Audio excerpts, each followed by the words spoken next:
Okay. Awesome. It looks like a lot of people are getting on, so I'm going to go ahead and start. And I'd first like to start by thanking everybody for joining. Last webinar, we discussed testing, transmission, symptoms, and prevention of COVID-19.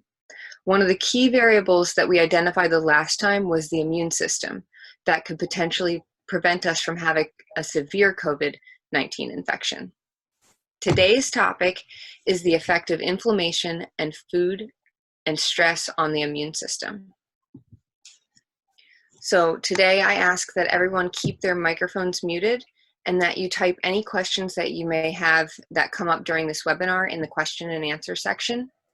We have received your questions and hope to answer as many as possible during today's webinar. And today we are lucky enough to have two panelists, and I'd like to start by introducing Dr. Nadia Ali. Dr. Ali is the founder of functional integrative medicine practice, Functional Holistic Healing. She's been practicing for 16 years and board certified in internal medicine specialty. She is board certified in integrative medicine, a fellow of the American College of Physicians, and a member of the Institute of Functional Medicine. She also specializes in working with diseases linked with chronic inflammation. She has certifications in other areas as well, and you can find more out about her practice at www.theholistic.healing.org. And we also today have licensed professional counselor Andrea Roach with us today.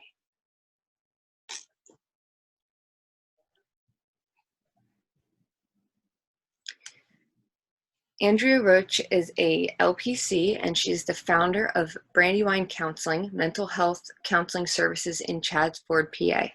She's been practicing for 8 years and a member of the American Association of Christian Counselors. You can find more out about her practice at www.aroachcounseling.com. And so let's go ahead and get to some of the burning questions. Let's start with Dr. Ali. The most worrisome aspect of COVID-19 pandemic is that we have no tools to prevent it. We also do not know the safe medications that can be used for those with mild or moderate infections. Our biggest weapon is the immune system. How does our immune system protect us? So I think that the most important thing to understand is that we have two major parts of our immune system. So the first part of our immune system is what we call the innate immune system. And this is the part of the immune system which gets into action within minutes of seeing a new bacteria or virus. So, and there are many components of this immune system. The first and foremost component is the barrier component. So every organ has its own barrier to protect it from the bacteria or the virus. For example, the skin is a barrier. The skin prevents any bacteria, fungus, or virus from entering. If the bacteria is able to get into our stomach, then there is acid, which actually takes care of all the bacteria and viruses. If the bacteria or virus tries to enter our lungs or our respiratory system, we have small little tiny structures, which we call cilia, which will actually hold the bacteria or virus and make sure that it does not enter the lung. In addition to that, the innate system has cells, which we call the white blood cells. These cells actually attack every single microorganism like bacteria or virus that enters the body and try to destroy it. At some point in time, the innate system realizes that it is not able to completely overcome that bacteria or virus. So at that time, it shifts to what is called the adaptive immune system. And then we have this system that comes into play. So if you were to look at the differences between these two systems, the innate system takes minutes to hours, but the acquired or adaptive system takes 4 to 7 days. The innate system can attack any bacteria, any virus. It doesn't have any specialized tools, but the acquired system actually has very specific tools. It identifies the exact bacteria, and its weapon actually focuses on the exact bacteria and virus that enters. There are two types of cells in the acquired system. The first is the B cells, and they release antibodies. Antibodies are like bullets, and they actually target the bacteria, and they go ahead, hit the bacteria, and destroy it. On the other hand, the T cells are cells which attach themselves to the bacteria or virus and then destroy it. The good thing about the acquired immunity is that they have what is called memory cells. So it has the power to remember the bacteria or virus that entered the body. So if that bacteria comes again or tries to enter the body again, this time it will not take 4 to 7 days. This time the attack will be immediate because the memory cells which remind the body that we know this enemy from before, so let's attack. The acquired system is also much more powerful than the innate system. However, the immunity generated by the acquired system may be temporary or permanent. So we cannot guarantee that the immunity that's generated by the acquired system will be permanent as opposed to the innate system, which we have at birth and it's lifelong in nature. So when COVID-19 enters our body, both of these systems actually get into action, one after the other. The one component which is common to both, and one of the most important component, is the cytokines. Cytokines are chemical messengers which actually help activate the immune system, and they actually help communication between the innate system and the acquired system. So they are the key components of the immune system. Why are some people unable to protect themselves from the virus COVID-19? So that is actually a very good question. So if we have both types of immunity, and if both of them actually come into action, why is it that we still fail sometimes to kind of overcome the infection? So this is a graph which was recently published in April 2020. And this is the mechanism of action in terms of what happens in people who actually go into the high-risk state and who go on to develop failure of their organs such as lungs and heart. So if you see the first phase, this is the phase the virus enters the body. And at this point in time, there are no symptoms. However, the innate system is already active. It's already starting to kill the virus as it sees the virus. Because remember that the innate immunity starts within minutes to hours. So the immune system is already doing its job. However, it's not completely able to contain the virus, and we go on to stage 2. And stage 2 is when you start actually now having symptoms, but they're not severe symptoms. This is the time when your acquired system is now activated and it's starting to produce antibodies and T cells. Now, the people who really don't do well are the people who have underlying conditions. In these people, the underlying conditions lead to an underlying inflammation. So when you have a low level of inflammation going on, you already have a lot of cytokines that are in the body. They're circulating in the body. And when COVID-19 comes in, then the amount of cytokine goes actually through the roof. Now the body's ability to control inflammation is lost. So this time, it's not the virus that's causing harm. This time, it's the amount of cytokines that we have produced are actually causing the harm and causing damage to the organs. So that is the reason why these people get into trouble. Now, a very important concept that this rheumatologist Leonard Calabrese talks about in his paper, he talks about the concept of immunological aging. So we all know our chronological ages from the time of birth till now, that's a chronological age. He says that you don't have to be old to have an old immune system. You can actually be young and have a very old immune system.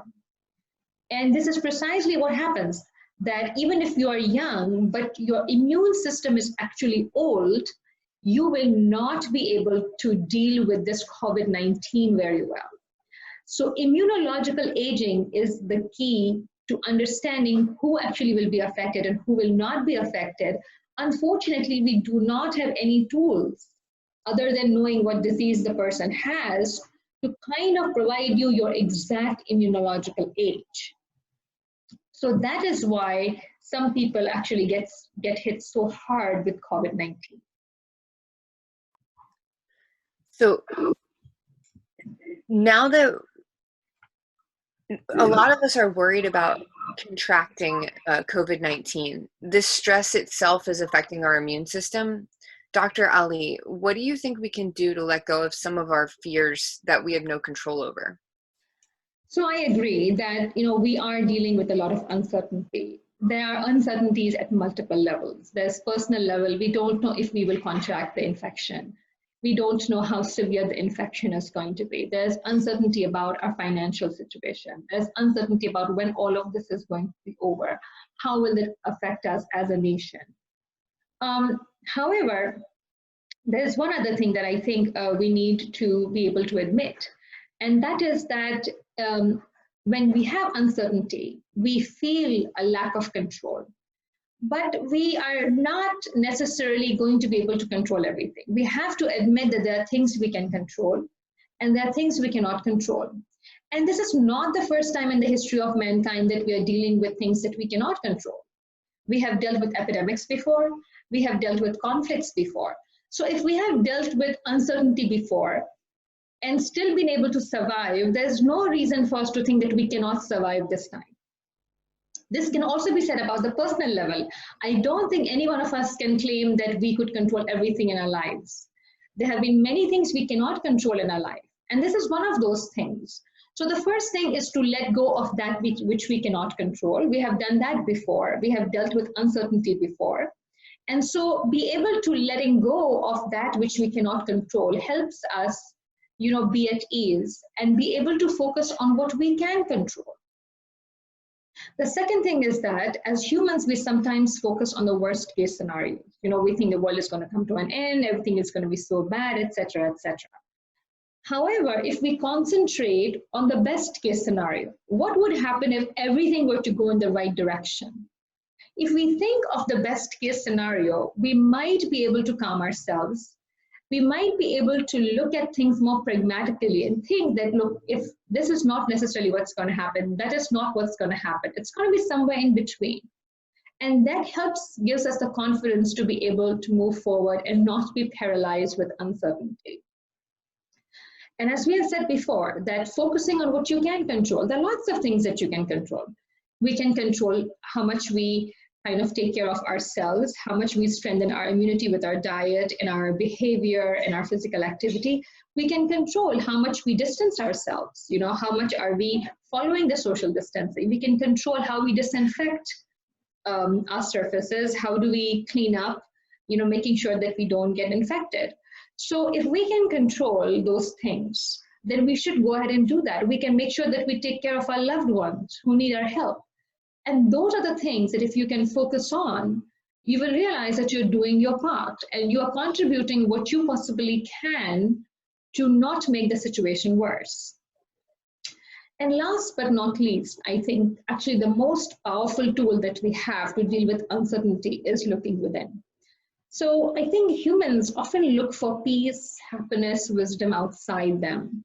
But the most powerful source of peace, most powerful source of calmness is inside you. It's our spirit. If we can connect with our spirit, if we can connect with our soul, we can definitely deal with the uncertainty. What does that mean?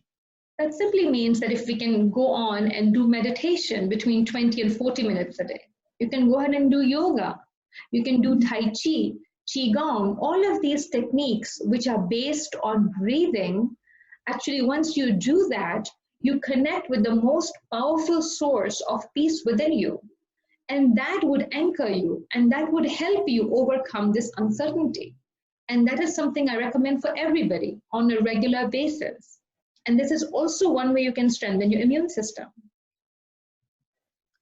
Now that we know things that we can do about uncertainty, however, COVID-19 has changed the way we live, we work, we worship, and the way we communicate with others. How has that affected our physical health, Dr. Ali?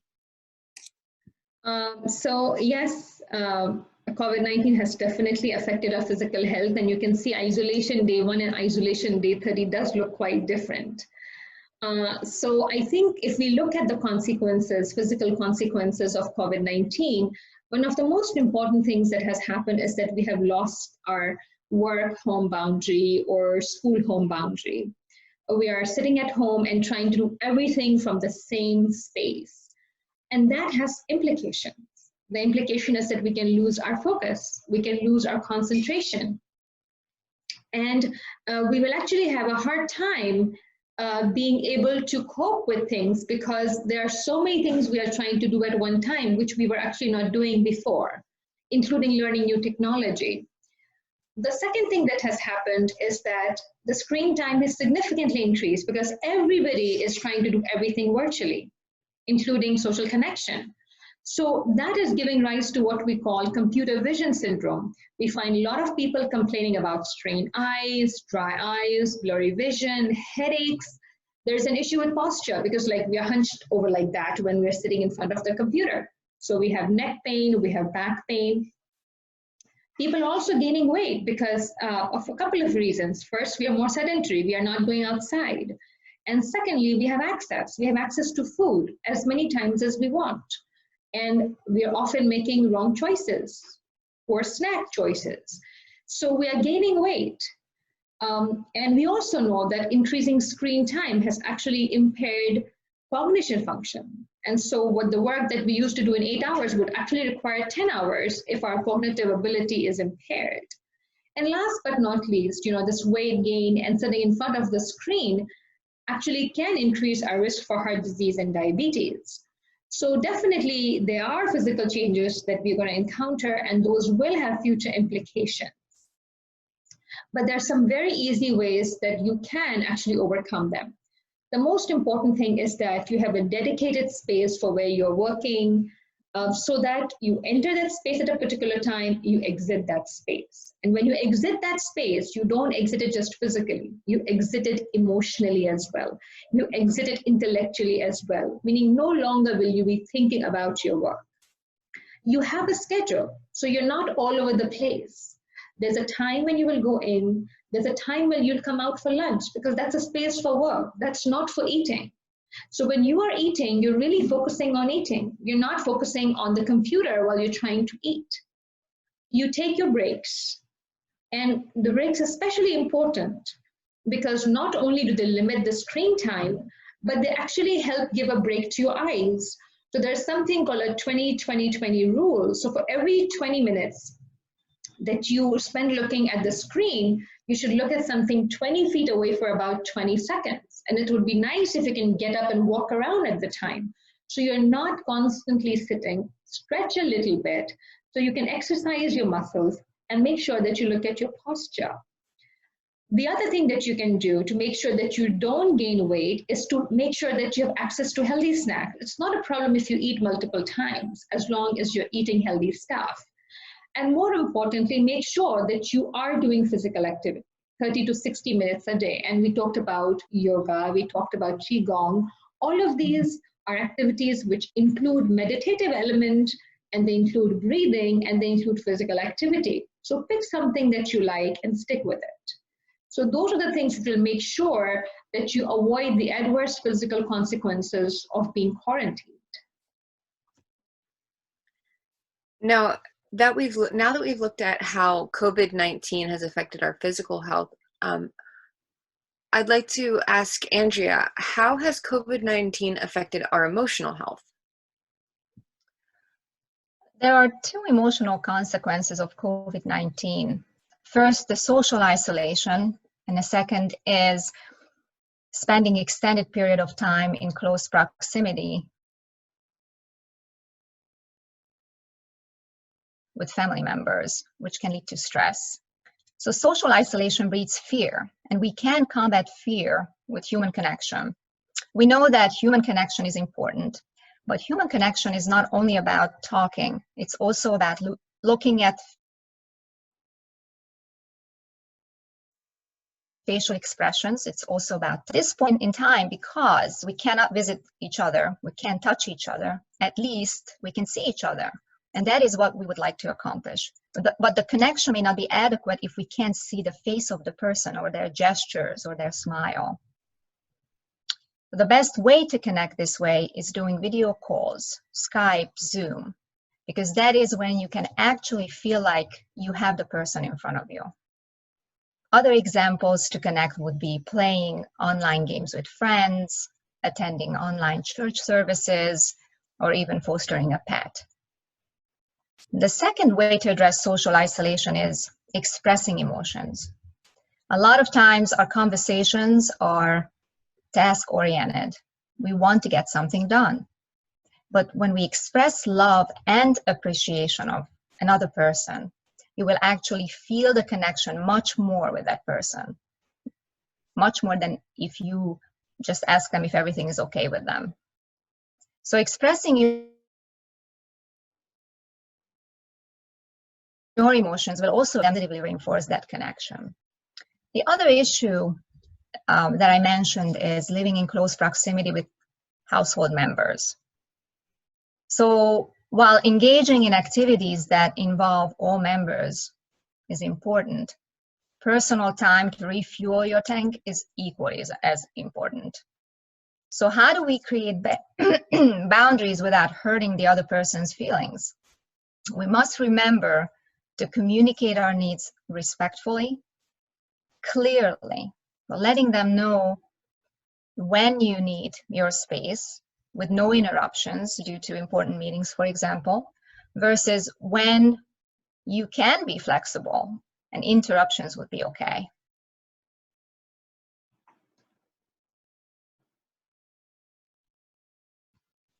So,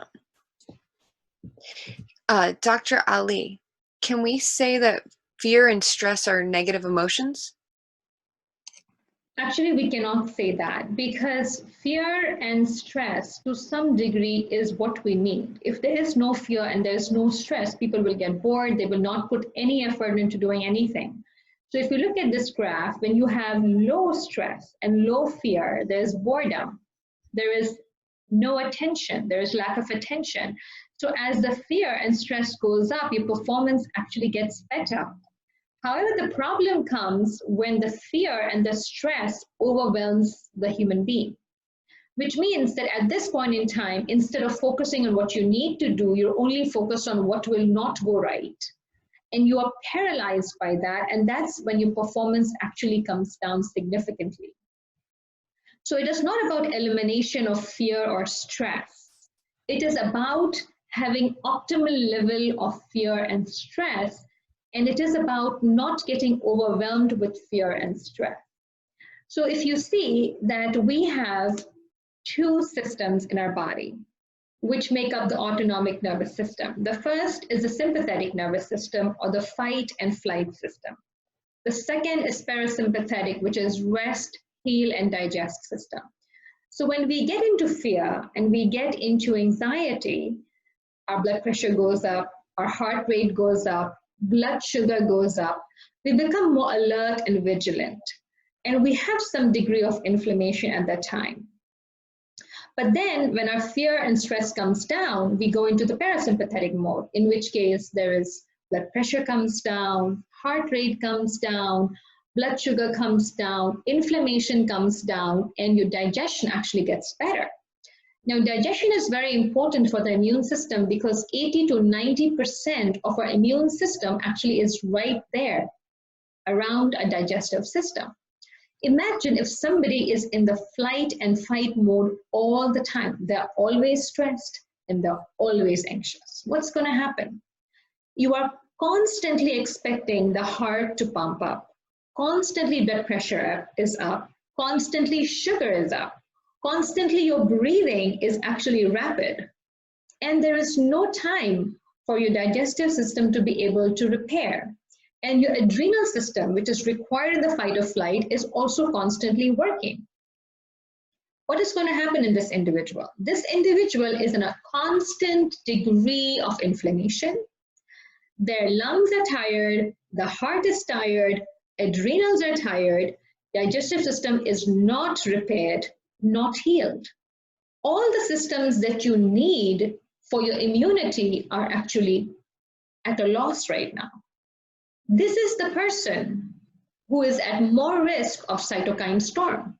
which is what we talked about before, that if you have cytokine storm because you have an underlying inflammation, your ability to overcome COVID-19 is not going to be adequate.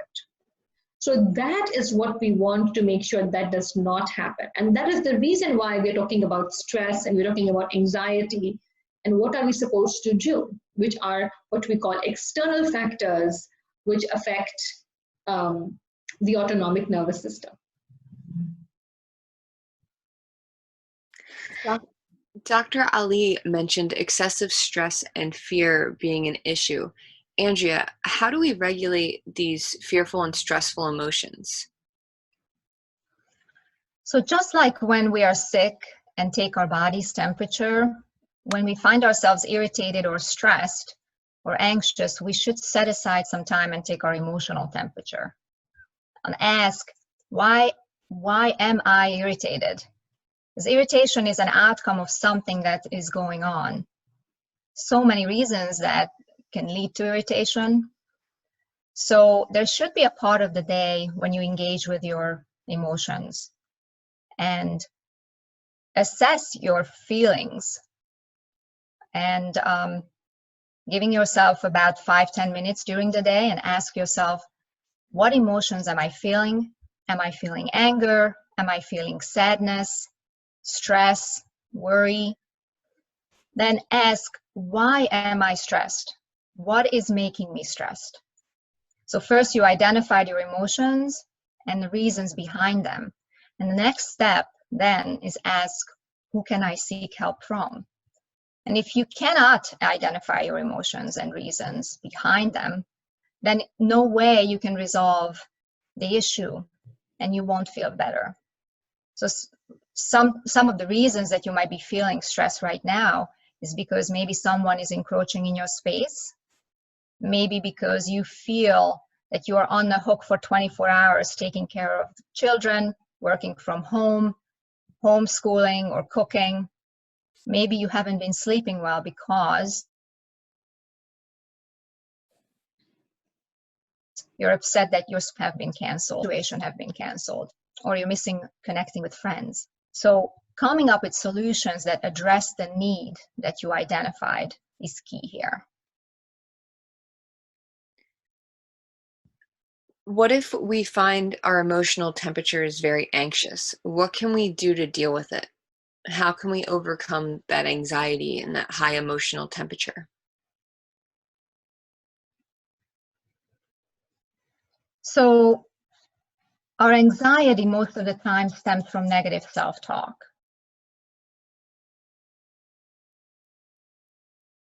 What happens is self-critic. And that inner self-critic always telling us how things are not going right. It tells us how we won't be able to handle or deal with a situation. So the reason our inner critic is telling us this is not because it's worried. It worries that we may make a mistake or we won't do the right thing. It's trying to protect us, but sometimes it actually paralyzes us and overwhelms us. So at that time, what we can do is talk to our self-critic, and I hear what you're saying and I appreciate it, but I also think that there's another way to look at what you're telling me.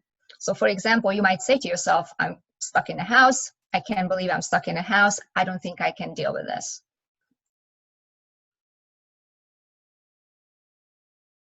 And then you can say, yeah, however, I think I can get through this.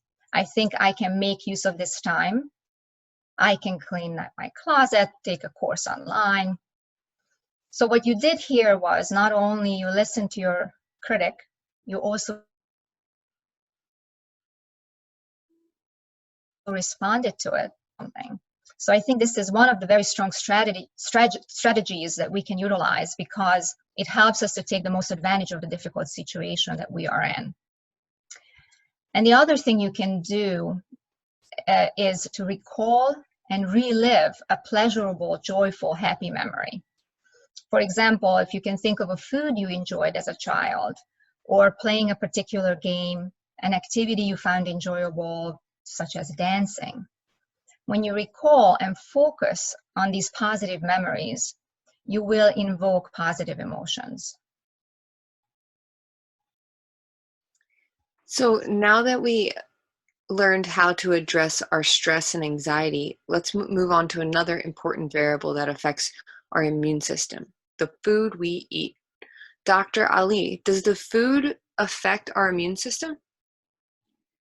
So I think that we all know from very early on as a child, when we are little babies, we are breastfed, right? And the whole idea of breastfeeding is that we know that breast milk is excellent for the baby. We know that babies who are breastfed, they will not get a lot of infections. We also know that if a baby who's being breastfed does get infected, that infection will not actually last long. And the reason is because breast milk provides a lot of factors which bring immunity to the baby. For example, we know that antibodies are passed through the breast milk. We know that there are other things in the breast milk which feed the good bacteria.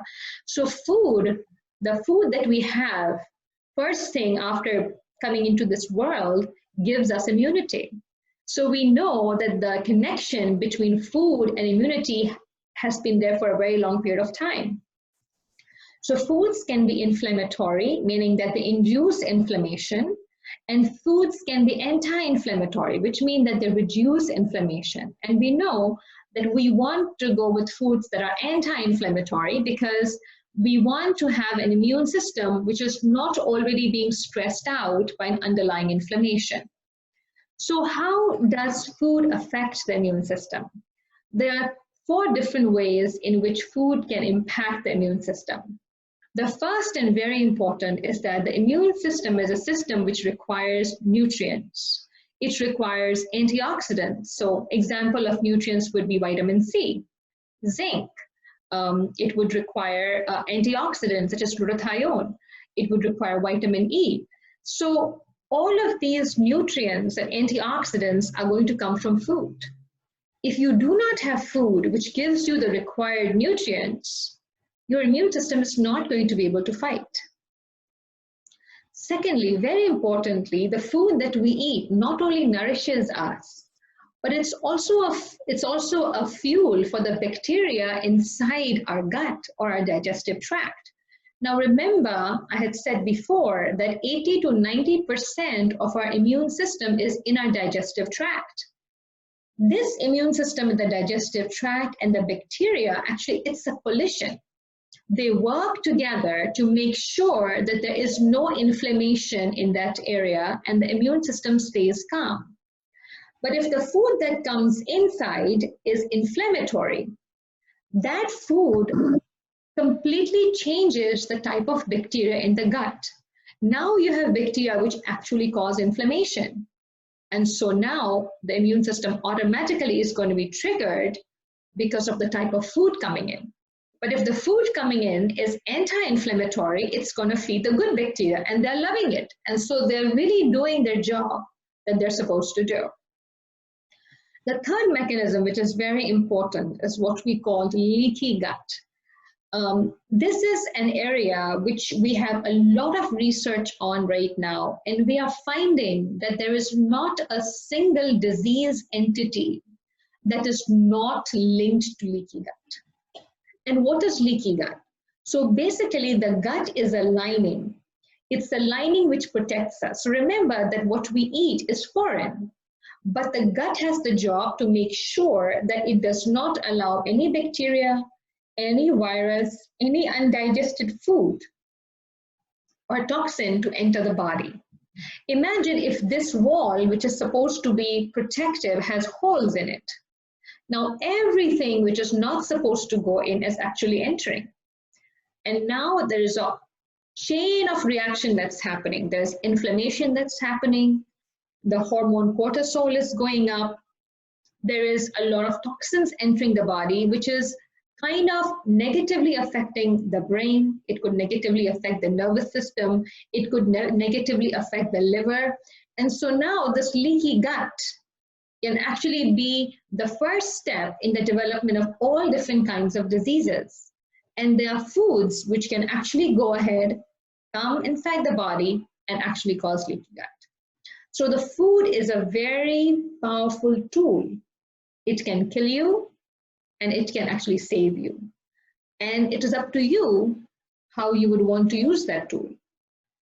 So what are some of the inflammatory foods? So the first thing I would mention is the category of sugar. Sugar in any form is inflammatory. It doesn't matter if it is organic. It doesn't matter if it is coming from palm trees or some other tree.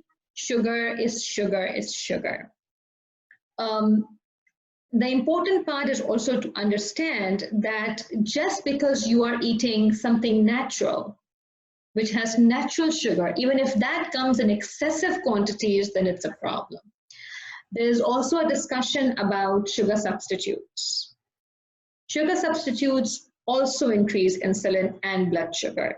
They also negatively impact the bacteria. So when you are buying something, the most important thing you can do is look at the label and see the amount of sugar. If sugar has been added, you're right there, you're going to stop and you're going to leave that item. If they say there is no additional sugar, you can still look at the amount of sugar inside it. And if it is more than 7 grams, you really have to think about whether you want to get that or not. So sugar is the biggest culprit. And unfortunately, these days, sugar is in everything, pretty much.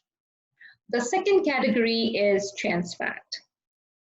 So trans fat is a form of fat which is present in processed foods, particularly if you look at the label and if it says that it's partially hydrogenated vegetable oil, that is where trans fat is. So French fries, fast food that we eat, all of those contain trans fat. Trans fat is extremely inflammatory and has been very well known to cause cardiovascular disease or heart disease and diabetes as well. So definitely stay away from trans fat. The third category is processed meat. Examples of that is hot dogs, bacon, deli meats, sausages.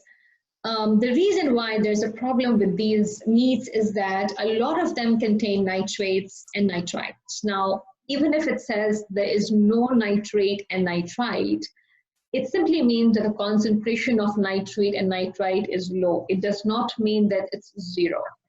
So avoid processed meats because they have been linked to heart disease, linked to diabetes, and when they are heated at high temperature, these meats actually release certain chemicals such as polycyclic amines, heterocyclic amines, which are very well-known cancer-causing agents, and they can cause stomach cancer, they can cause colon cancer. And last but not least is the category of long-term alcohol use. We know that alcohol directly affects the T cells. If you remember my initial discussion, I had talked about the adaptive immune system, and I had said that it consists of B cells and T cells. So T cells are the killer cells, which kills the bacteria and viruses. And if you are a chronic alcohol drinker, your T cells will be very weak and will not be able to perform the function. Alcohol is also directly toxic to the liver.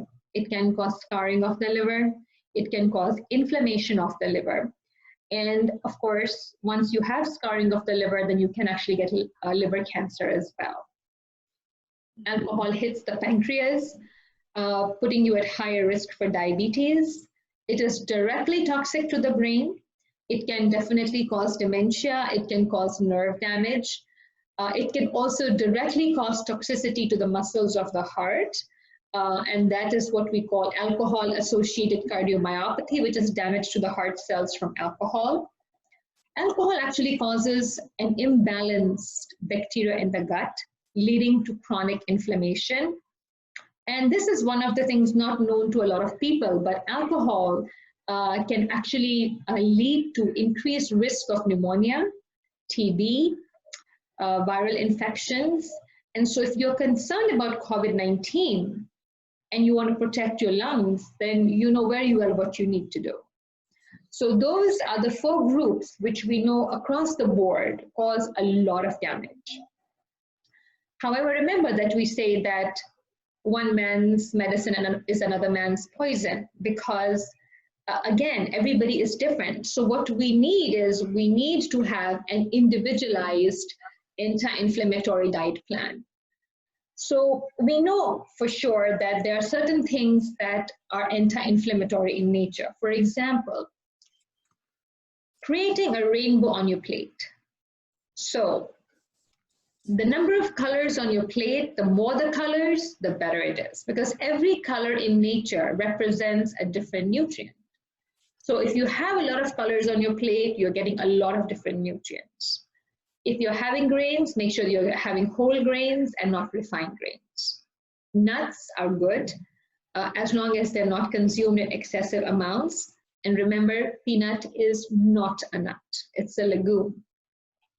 Fish is a source of omega-3s, and omega-3s are very good for inflammation. They're actually anti-inflammatory. Consuming a lot of herbs is very good, whether it's dill, cilantro, parsley, thyme, rosemary.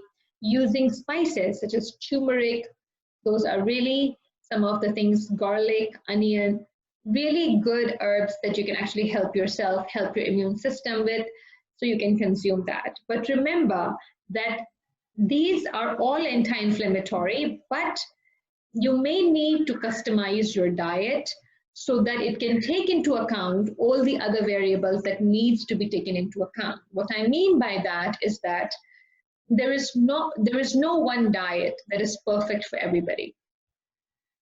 Every individual needs to have a customized anti-inflammatory diet, which takes into account the following. Number one, the genetics. We are not the same, and so our genes are different, our needs are different. Food sensitivity, we have sensitivity to certain food. If we do, then we need to know what foods are there that our body does not necessarily like and that we need to avoid. What are our nutritional requirements? An athlete's requirements are very different than somebody who actually has Parkinson's disease.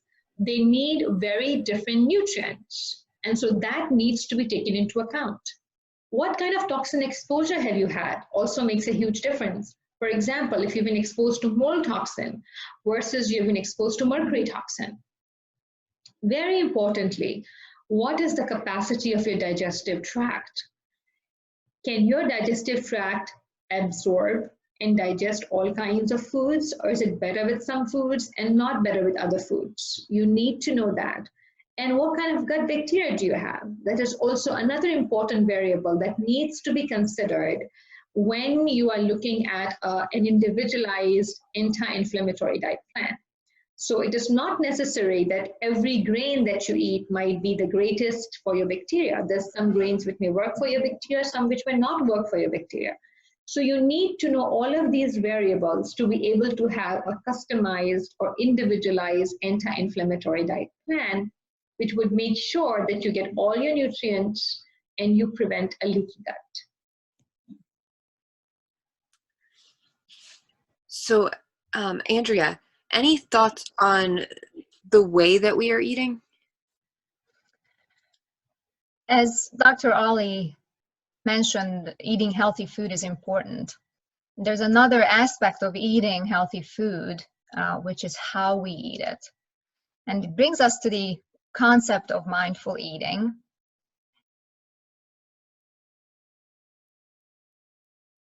So when you're eating, are you consumed with a lot of thoughts, or are you actually concentrating on what you're eating? Because if you're thinking about everything else other than what you're eating, you're not concentrating on chewing and you're not really enjoying it, enjoying the food. The concept of mindful eating is to be able to enjoy the food and to taste, smell, and relish what you are eating and paying attention to it. Another thing that you can do is say grace before you eat, because that brings an attitude of gratefulness and reduces anxiety. It also fosters positive thinking. Instead of focusing on what you don't have, you're focusing on what you do have.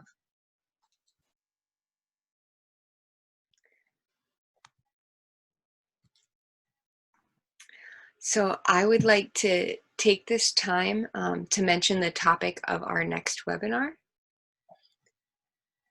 Leaky gut and intestinal permeability. Dr. Ali had mentioned this when she was discussing food and the immune system. So some of our objectives that we are going to cover are: what is leaky gut? What is the connection between leaky gut and inflammation? How does leaky gut lead to autoimmune diseases? What is the role of leaky gut in diabetes, obesity, and heart disease? Can leaky gut lead to anxiety, depression, and neurological disorders? And what are the causes of leaky gut? And can leaky gut be reversed? Our next webinar will be in 4 weeks. So that's Saturday, May 16th, 2020 at 4 p.m. Saturday, May 16th. That's on the slide for you. Go ahead and mark that down on your calendar, and you will receive an email to register for this webinar. Please make sure that you register for this webinar, since we will have limited seats available. So it looks like we already have some questions. So I'm going to go ahead and start. So if you want to go ahead, anybody has any more questions, please feel free to type them in the question and answer section. I'm going to go ahead and start with these. Does our immunity naturally weaken as we age, or can this be prevented? Dr. Ali. So our immunity does weaken as we age. There's no question about it. However, there are many different ways in which you can strengthen your immune system. So the reason why our immunity actually weakens with age is because some of our systems start to become weaker. For example, the adrenal system starts to get weaker. So if we can strengthen that, our digestive system gets weaker. So our nutrients actually are affected by that. So if we can, there are ways to figure out what is the degree of inflammation, which we can actually improve to improve our immune system. We can work out in terms of what kind of nutrients do we need that would help our immune system. We can also work on our endocrine system, which also affects our immune system. So those are the ways that you can actually strengthen your immune system. So just because you are 60 years old or 70 years or 80 years old does not mean that you should have a weak immune system if you've actually worked on your immune system. How do we get rid of mold and or Lyme's? I'd like to refer you to the Holistic Healing website, where you can find out more about the functional approach on how you can resolve these issues. We will also be doing a webinar on both of these topics in the near future. Feel free to set up a complimentary 15-minute consultation with Dr. Ali to see if that is the best fit for you. Next question. I have relapsing polychondritis and would like to control flares without immunosuppressant. Yes, you can control relapsing polychondritis, which is an autoimmune condition, and without necessarily using immunosuppressants. The functional approach to autoimmune disease is to know what is the root cause. Any chronic disease can be reversed as long as you can figure out what the root cause is. If you cannot figure out the root cause, then basically you are just doing band-aiding. You can band-aid with medications, you can band-aid with supplements as well. So if you really want to get off of your immunosuppressants, you will need to go with a functional approach. You will need to find out why you have the problem. And once you identify the problem, then you go ahead and address the root cause, and then you will be able to get off of your immunosuppressants. If we currently have a weakened immune system, does that mean we will always have one? And if we were to get pregnant with a weak immune system, what would happen? So just because you have a weak immune system does not mean that you can strengthen it. And I think I said before that if you are like old aged, that doesn't mean that you have to have a weak immune system. If you work on your immune system, you can make sure that it remains strong. Before you get pregnant, I think I've always stressed this, and we do have a lot of our patients who actually come to us when they're planning to get pregnant, because they want to know that the soil in which you are going to be giving birth is fertile. You want to make sure that you have all the nutrients that you need, because you are the ones That's going to be the source of nutrients for your baby. Also, your bacteria will also be the bacteria which will be the first bacteria that will enter the baby's body. So you want to make sure that before you get pregnant, you make sure that your immune system and overall your system is in an optimal state for you to be able to give birth to your baby, because a lot is dependent on you. And you don't want your baby to suffer because of issues that you had. If you have a weakened immune system and you are pregnant, there are a number of issues that can happen. The question is, what is the degree of impairment of your immune system? It will depend on what is the degree of inflammation in your immune system. We know now that women who have underlying immune conditions, their children could have issues such as autism. Their children could have more asthma issues. So you need to know the outcome would depend on what is the degree of breakdown of your immune system. So there is no way to predict it unless we're able to figure out what is the degree of breakdown. And of course, if you have an impaired immune system and if you get an infection during pregnancy, it would adversely affect your baby for obvious reasons. And if you take an antibiotic, as you know that most pregnant women cannot take a lot of medications because they are contraindicated in pregnancy. But if you take an antibiotic for whatever reason, that's going to affect your good bacteria, which will affect your body's bacteria, your baby's bacteria as well. So if you are going to get pregnant, then make sure that before you get pregnant, you take care of the issues, not after, because after it becomes very limiting. Because after, you really have to be careful with what you put in your body. You really cannot put everything in your body once you're pregnant, and there are only limited options. Can an MTHFR gene mutation be overcome to help the body detox and thereby reduce inflammation? MTHFR mutation is a mutation which is a methylation defect, which means that your body's ability to methylate vitamins, nutrients, and other processes in your body is limited. Just because if you have an MTHFR does not necessarily mean that you will have a disease. It simply means that your ability to methylate is limited, which means your ability to overcome inflammation and detox is limited. And yes, even if you have an MTHFR, that does not mean that you have to suffer. There are a lot of things that you can do to make sure that you have all the stuff that you need, all the nutrients that you need, and they are given to you in a methylated form so that you never have to deal with a lot of inflammation and you have enough capacity to detox. Does leaky gut make you more susceptible to severe symptoms of the coronavirus? Yes. If you have leaky gut, you will have chronic inflammation. And if you have chronic inflammation, you are going to be at risk of the cytokine storm simply because you have an underlying current. I have a slightly low IgA due to celiac. Am I more susceptible to severe symptoms if I were to contract COVID-19?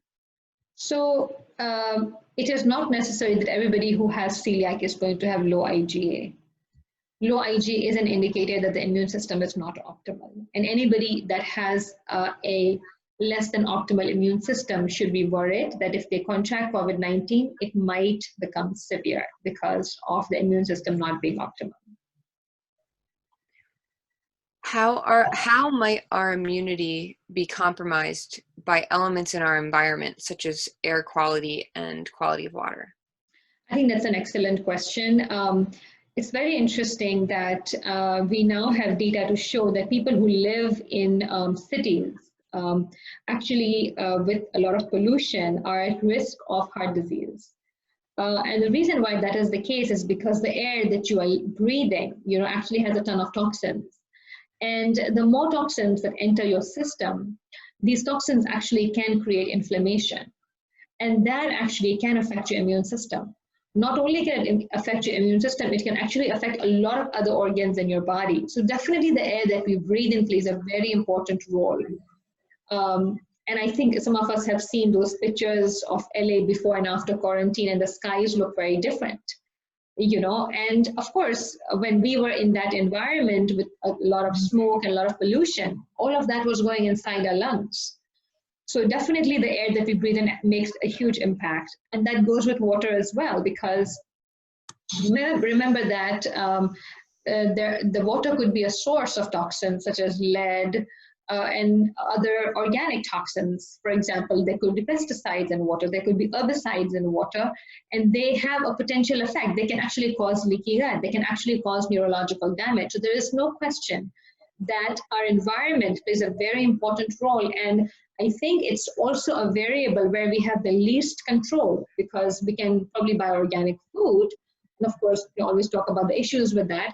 But how are we going to change the air that we breathe in? How will we change that? Because until and unless everybody's on the same page about it, we will not be able to really do much about the air we breathe in. We can do something about the water to some degree.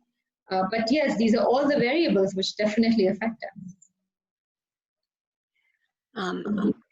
I have a 10,000 ANA titrate as a result of a lifetime of mercury toxicity from my fillings. They were removed in 1998, but I still have elevated ANA titrate and developed an arthritis cervical spine. I would like to know what to do to reduce the inflammation and ANA titrate.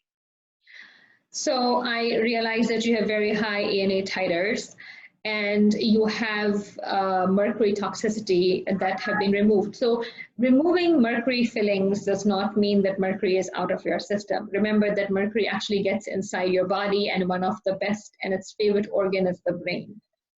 So, and of course, it also affects other systems, including the liver. That's where the detox actually happens. So reversing of ANA titer requires an assessment of what is the source of inflammation. It requires an assessment of what is the degree of toxicity right now. Is the toxicity because of mercury or something else that's going on in your body? And until and unless you're able to identify the root cause of why your ANA is elevated, there's no power on earth that can reverse your ANA. So again, I think that the issue is that we live in conventional medicine and we breathe conventional medicine. And so we're always looking for that one thing that we can do to kind of reverse anything and everything that we have, because we have a one pill, one disease model that we believe in. But that is the model that has actually failed in chronic disease, because that model can band-aid the problem. That model cannot solve the problem, because if you can't figure out the root cause of the problem, there's no way you will ever solve the problem. And so you need to be able to figure out what toxins are in your system. Clearly, an ANA of 1,000 or over 1,000 or over 10,000 is a marker that there's underlying inflammation going on. And definitely there is production of antibody that's ongoing. So there is something that's causing it. And you need to know what is it. I'd like to answer this next question. Might the intensity of COVID-19 illness / extent of the cytokine storm be influenced by the amount of viruses one is exposed to? No question about it. No question about it that, we talked about this last time, that, healthcare workers often have very severe infection, and that's because the whole day they're encountering people who have COVID-19, and day after day they're getting exposed. So definitely if you have much higher exposure, your amount of inflammation is going to go up. There's no question about it. Okay. And I have, bear with me, ankylosing spondylitis, and I'm wondering if I am more vulnerable to COVID, even though I am not taking any biologics or other medications. So basically, the issue is, I think I've said this before, that diagnosis, when we define diagnosis in conventional medicine, we are talking about a group of symptoms. And if you have a group of symptoms, then you will get a diagnosis, whether it be chronic fatigue or fibromyalgia. The diagnosis does not tell us anything about what's going on inside your system. So when somebody says, I have ankylosing spondylitis, what they're saying is that they have an autoimmune condition. And one of the most defining features of autoimmune condition is underlying inflammation. So the question is then, what is the degree of inflammation that you have? And that it will determine how you would respond to COVID-19, not by a title that you have received from your doctor that you have ankylosing spondylitis, or you have, hypothyroidism, or you have X, Y, and Z. That simply means that there's a number that's off, or maybe there's a symptom that's going on. But the real thing you have to ask is, what is going on inside the body? Which, like I said before, I think my first or second slide, I said that, what is your immunological age? How much has that actually aged from the underlying inflammation? That is the key. If somehow we can determine the immunological age, we can tell you exactly how prone you are. And your immunological age has to do with what's going on as far as the underlying inflammation is going on. And some people may have a lot of inflammation, but they may not have a diagnosis. So we have a lot of people who come and they say, oh, I have seen 8 physicians and 8 specialists, and everybody has told them everything is perfectly fine. But when they come, we see markers of inflammation very high. So they don't have a diagnosis, but they actually are at a very high risk because they have a lot of underlying inflammation. So a diagnosis means nothing. What if you have symptoms and nobody can diagnose you? Does that mean that you are perfectly okay and nothing will happen to you and you're not in the high risk category? No, that does not mean that. That simply means that, conventional medicine does not have a term for the symptoms that you have. It doesn't mean that everything is perfectly all right. So a diagnosis really means nothing. What you need to know is what is going on inside the system, and that will determine how will you respond to a particular pathogen, whether it be a bacteria or a virus. Thank you so much. That was very informative. And I would like to thank both of our panelists today, and thank everyone for attending. We wish you well, and we hope to see you in about 4 weeks. Thank you so much. Thank you.